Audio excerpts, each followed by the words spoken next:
our genre of the month for this month is jazz. And what can I say about jazz? It's one of those musics similar to classical where there are so many different subgenres that it's hard to label one style of jazz and then compare it to another because they're so different.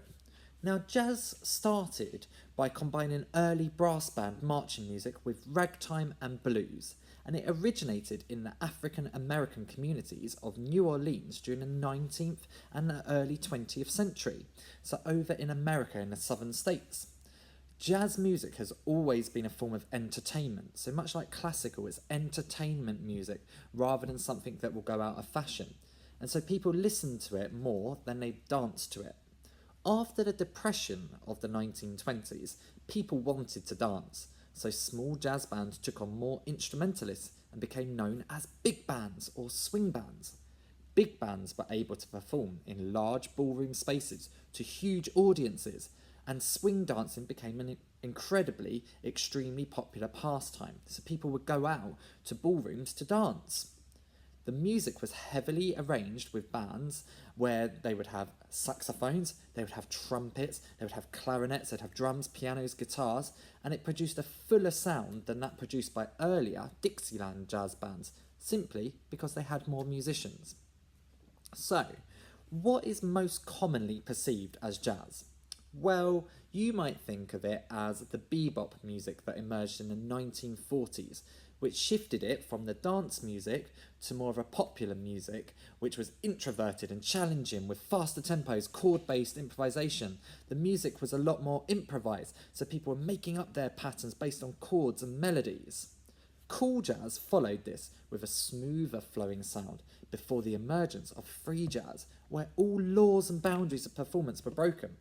Since the 1950s, jazz has taken influences from all over the world, and it is thus not easily defined due to the scale of subcategories. So, how do you recognise jazz?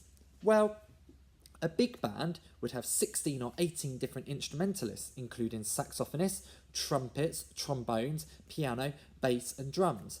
Or a smaller jazz band, or sometimes known as a combo band, would consist of fewer brass or woodwind players, and it would have a drummer, a pianist, a bass player, maybe a singer or a guitarist, and one lead instrument like a saxophone. So we had jazz quartets and jazz quintets and combos.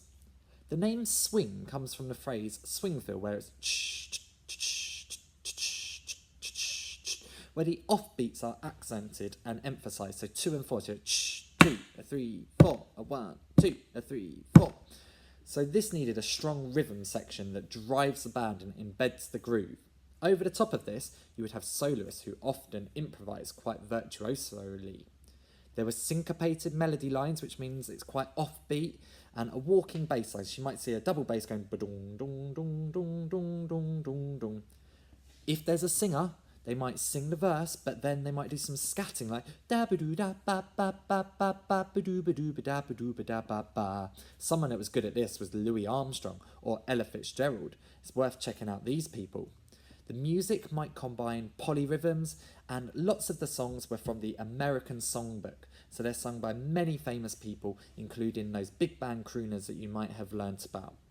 If it was the instrumental music, there'd be fast-flowing melodies based on the chordal accompaniment. So which popular artists do I want you to have a look at? You might want to look at Count Basie, Benny Goodman, Duke Ellington, for their work with their big bands. You might want to look at the legends such as Louis Armstrong, Charlie Parker, Miles Davis or John Coltrane. Singers, Ella Fitzgerald, Billie Holiday, Peggy Lee or Nat King Cole. And then we've got some more modern instrumentalists like Michelle Camillo and Avishai Cohen. You might want to look at people like George Benson and Michael Bublé, Robbie Williams, Jules Holland or Jamie Cullum, who have used the jazz style and made it a bit more commercial, often seen by hardcore jazzers as not real jazz, but it's brought the audience a bit bigger. And then one person who I think is worth listening to is Gregory Porter, who's a modern musician who does really good jazz songs with his small combo. So, hopefully you've recognised what jazz is and you're going to go away and listen and work out what your favourite style of jazz is. And it'd be really interesting to find out what that is. So thank you and enjoy.